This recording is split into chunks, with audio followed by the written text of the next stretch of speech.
Hi, I'm Kefryn. I'm a realtor with the Carol Smith team in Compass, and a lot of people ask me, how did I get my name? So my mom was an art history major, and she studied the ancient pyramids as part of that. And so my name is actually one of the 3 pyramids at Giza. My parents played around a little bit with the spelling of it and decided to name me Kefryn. They were also kind of hippies, so that's how I became Kefryn.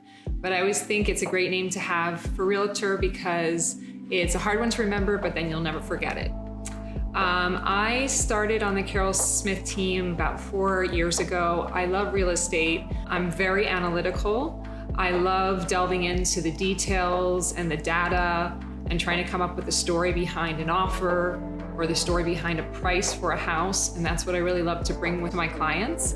I've also been living in Miami my whole life. My mother was born and raised in Miami, and I am a 3rd generation Miami realtor.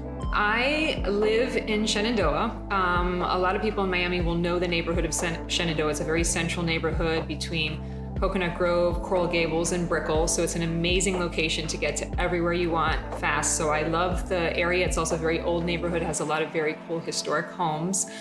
So that's really my stomping ground. And a lot of people from outside Miami might know it as Little Havana. So it's got a lot of fun, exciting things going on. And I love showing people around the neighborhood and the parks and just talking about living life in Shenandoah. I also work in Coral Gables, Coconut Grove, Brickell, and a lot of surrounding neighborhoods that are on the edges of those well-known neighborhoods that I love to introduce people to. Maybe places people haven't heard of as much if they're from out of town, like Silver Bluff, the Roads, Shenley Park, and the David Fairchild area are also great neighborhoods that are adjacent to some of our more well-known places.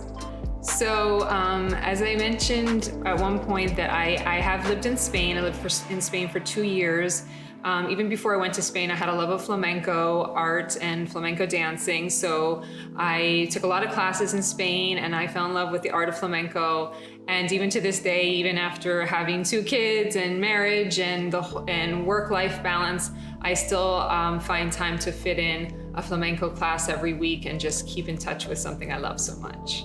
I think with anything and anybody who is making a real estate purchase or deciding to make a move, it gives me an extra sensitivity because when thinking about my own kids, what they experience in a move, but also that this is an investment for our family and for the future, and that this is a really important decision and one of somebody's key assets. And so to make that good decision in real estate, an informed decision, is really important, not just for the day-to-day living in the family, but also as a nest egg for the future of my kids.